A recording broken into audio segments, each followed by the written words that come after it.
kung paano tayo maglinis ng bintana. So, gamit natin ang Magic Clean, saka ang ating Gloss Paper. Ayan. So, ganito lang yung ating gagawin. Madali lang siyang gawin. Tuturo ko sa inyo kung paano ako maglinis ng bintana. Panoorin nyo.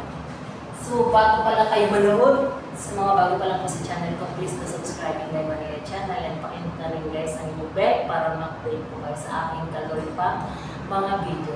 So, isi-share ko lang sa inyo kung paano ako maglinis ng bintana. Dahil naglilinis ako ngayon ng bintana, ituturo ko sa inyo kung paano tayo maglinis ng bintana. So, i-open mo na natin siya. And then, spray.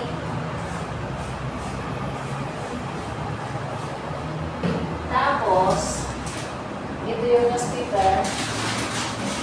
Ganun lang natin siya. And then,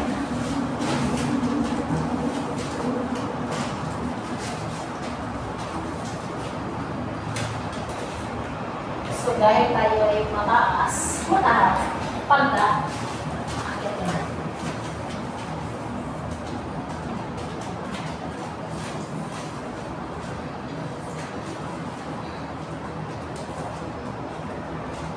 So, ayan, malinis na siya. And then, yun naman kabila.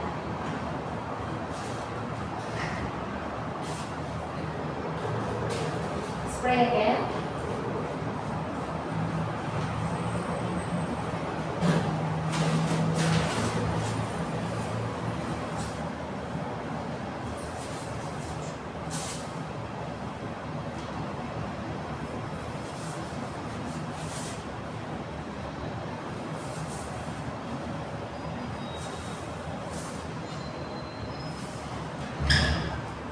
So, ayan, malinis na siya, guys.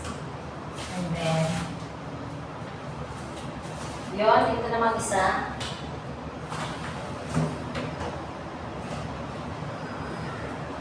Same din lang. One more.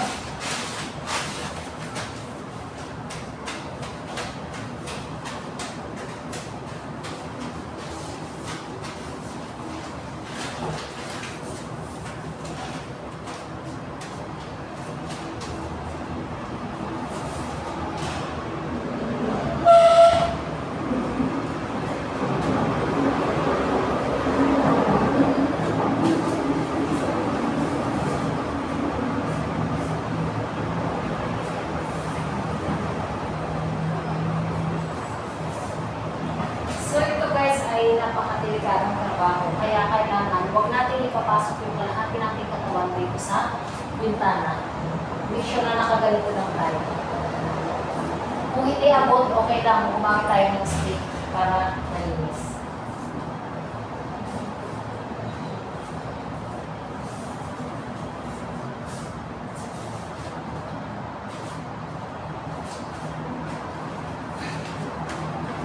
Hindi pa siya malinis.